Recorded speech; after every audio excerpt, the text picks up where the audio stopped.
Assalamualaikum warahmatullahi wabarakatuh.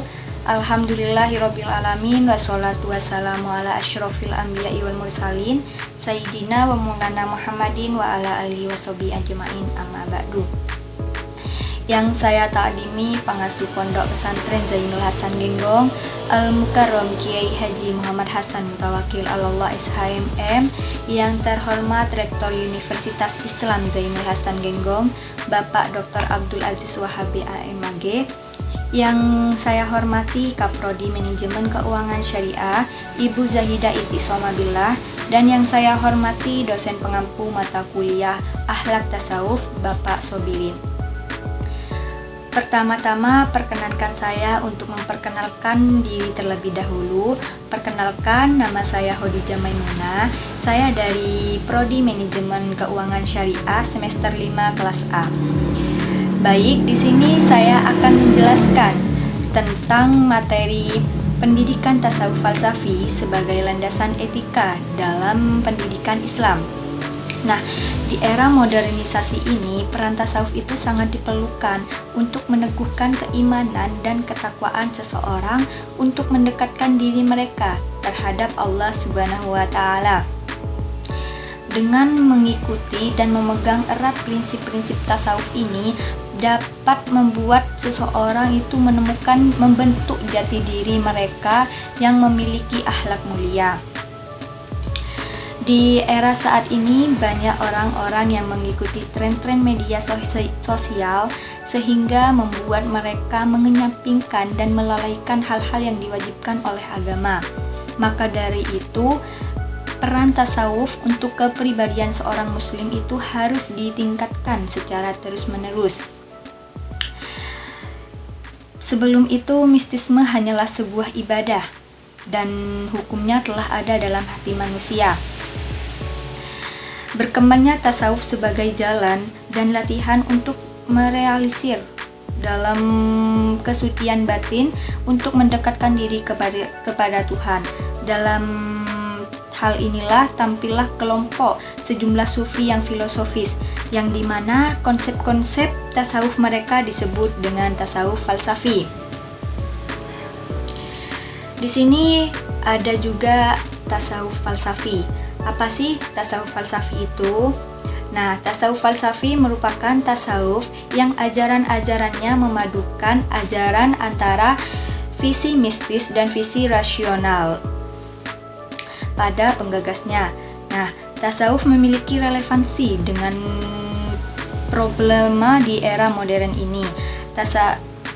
Tasawuf dapat dipahami sebagai petunjuk untuk mendekatkan diri kepada Tuhan melalui pendekatan tasawuf yang akhlaki.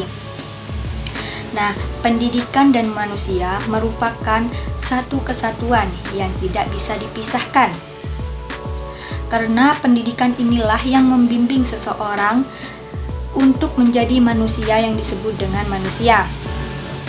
Dalam pandangan Abu Natta, tasawuf ini merupakan sikap mental yang harus dijaga oleh seorang sufi untuk memelihara kesucian diri dari hal-hal yang menjauhkan dirinya dari Tuhan. Sedangkan pendidikan Islam ini merupakan tujuan dari Al-Quran itu sendiri, yaitu menuntun manusia agar bisa menjalankan fungsinya sebagai hamba Allah. Ada dua pembinaan dalam diri manusia, yaitu secara akal dan juga secara jiwa. Akhlak tasawuf dalam proses pendidikan Islam merupakan komponen yang mengedepankan riyadhah dan mujahadah untuk dapat mencapai tingkatan makrifat dengan upaya pembersihan hati dalam diri sehingga cahaya Allah Ta'ala dapat masuk ke dalam hati manusia itu. Nah, internalisasi nilai-nilai tasawuf untuk menciptakan sikap insan perlu dilakukan dalam pendidikan Islam. Internalisasi nilai tasawuf mendekatkan diri kepada cahaya Allah. Dalam metodologi pendidikan Islam, tasawuf falsafi mengambil pemikiran dari Suhrawardi. Beliau dilahirkan pada tahun 549 atau juga dengan 1153 Masehi di desa Suhraward di dekat kota Iran Baru Zanjan. suatu dusun yang dikenal banyak melahirkan tokoh-tokoh besar dalam Islam. Pada masa kecilnya dia mendapatkan pendidikan di Maghroho, suatu kota tercatat masyhur di kemudian. Implikasi tasawuf dalam pendidikan Islam adalah dengan mempelajari ajaran-ajaran tasawuf falsafi secara menyeluruh dari beberapa tokoh.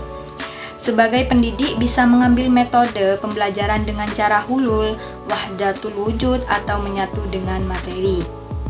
Nah, kesimpulannya adalah peran tasawuf ini sangat penting dalam era modern saat ini, karena ajaran tasawuf itu merupakan salah satu pilar untuk mendekatkan diri kita kepada Allah Subhanahu wa Ta'ala. Ajaran-ajaran tasawuf ini juga dapat mensucikan diri kita dan menghindarkan kita dari hal-hal untuk berbuat maksiat. Jadinya kita sebagai remaja itu harus bisa menyeimbangkan kewajiban kita dan dengan zaman yang modern ini. Karena apa? Dengan berkembangnya zaman modern ini, kita itu mendapat tantangan untuk selalu menjaga keimanan dan ketakwaan kita.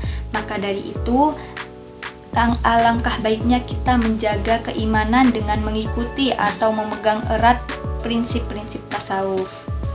Baik, sekian presentasi dari saya. Kurang lebihnya mohon maaf. Saya akhiri. Wassalamualaikum warahmatullahi wabarakatuh.